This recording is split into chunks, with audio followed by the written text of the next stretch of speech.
అభివృద్ధితో పాటే ప్రజలకు సంక్షేమ పథకాలు అమలు చేస్తామని ఏపీ సీఎం చంద్రబాబు నాయుడు అంటున్నారు.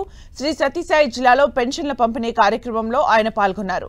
మొంతా తుఫానును సమర్థవంతంగా ఎదుర్కొన్నామని, అధికారుల్ని ఎక్కడికక్కడ సమన్వయం చేసుకుంటూ ప్రాణ నష్టం లేకుండా చూశామన్నారు సీఎం చంద్రబాబు. రాయలసీమకు జలవనరులు అందించాలని మొట్టమొదటి నిర్ణయం తీసుకుంది నందమూరి తారక రామారావు అని గుర్తు చేశారు. ప్రస్తుతం ట్రావెల్స్ ఏజెన్సీల నియమ నిబంధనలకు సంబంధించి కేంద్రానికి లేఖ రాస్తానని సీఎం చంద్రబాబు స్పష్టం చేశారు. అభివృద్ధి చేస్తేనే సంక్షేమ కార్యక్రమాలకు డబ్బులు వస్తాయి. సుపరిపాలన చేస్తేనే మనకు వచ్చే ఆదాయం పెరుగుతుంది. అదే మరిగా సంక్షేమం కూడా సుజావుగా ఇచ్చే అవకాశం ఉంటుంది. నేను అందుకే మొదటి తారీఖున ప్రతి నెల పేదల సేవలో కార్యక్రమం పెట్టాను.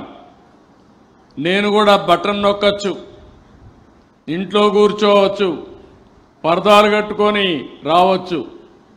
కానీ నేను ఒకటే ఆలోచించాను, ప్రజాసేవలో ప్రజా మనిషిగా ఉండాలనే ఉద్దేశంతో మీ ముందుకు వస్తున్నా, మీ ఇంటికి వస్తున్నా, మీ ఇంట్లోనే మీకు పింఛన్లు ఇస్తున్నా. మొంతా తుఫాన్ ప్రజలకు కష్టాలు తెచ్చింది, నష్టాలు తెచ్చింది. కానీ తొలి రోజునే నేను అప్రమత్తం అయ్యాను. ఇంత మునుపు కూడా చాలా తుఫాన్లు నేను చూశాను. నేను వస్తానే ఒక 5 పాయింట్ ఫార్ములా పెట్టాను. ముందుగానే అప్రమత్తం చేయడం, ప్రిపేర్ కావడం, ఎక్కడికక్కడ మానిటరింగ్ మెకానిజం ఎస్టాబ్లిష్ చేశాను. ఎక్కడ ఏం జరుగుతుందో ఎప్పటికప్పుడు అప్రమత్తం చేయడానికి అలర్ట్స్ మెకానిజం పెట్టాను. ఇంకో పక్క ఒక్క మనిషి చనిపోకూడదు, అందరినీ కాపాడాలి, ముందు జాగ్రత్తలు తీసుకున్నాం. మనం ఎప్పుడూ గుర్తుపెట్టుకోవాలి, రాయలసీమకు నీళ్లు ఇవ్వచ్చని మొట్టమొదటిసారిగా ఆలోచించిన వ్యక్తి నందమూరి తారక రామారావు గారని చెప్పి విజ్ఞప్తి చేస్తున్నా. ఆ ఆలోచనను అమలు చేసిన పార్టీ తెలుగుదేశం పార్టీ. హంద్రీ నీవా 6 లక్షల ఎకరాలకు నీళ్లు వస్తున్నాయి. అసాధ్యం అనుకున్నారు, సుసాధ్యం చేశాం. 14, 19, 12 వేల కోట్లు ఖర్చు పెట్టాం.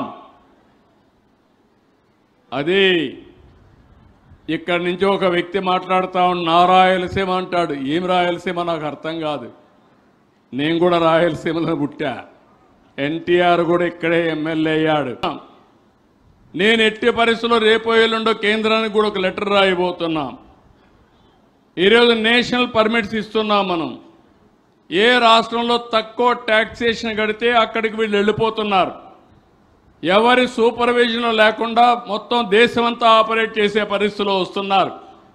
బ్రేక్స్ కరెక్ట్గా ఉన్నాయా, డ్రైవర్ కరెక్ట్గా పనిచేస్తాడా, లేకుంటే తాగకుండా ఉంటాడా, ఇవన్నీ చూడకుండా ప్రజల సేఫ్టీ గుర్తుపెట్టుకోకుండా ఈ పర్మిట్స్ ఇస్తున్నాం. దీన్ని ప్రక్షాళన చేయమని ఒక లెటర్ రాస్తున్నాను. యూనిఫామ్ ట్యాక్సేషన్ తీసుకొచ్చి నేషనల్ పర్మిట్స్ కూడా ఒక పద్ధతి ప్రకారం పెట్టి, సూపర్విజన్ కూడా పద్ధతి ప్రకారం లేకపోతే రాబోయే రోజుల్లో ప్రజల ప్రాణాలకు ప్రమాదం ఉంటుందని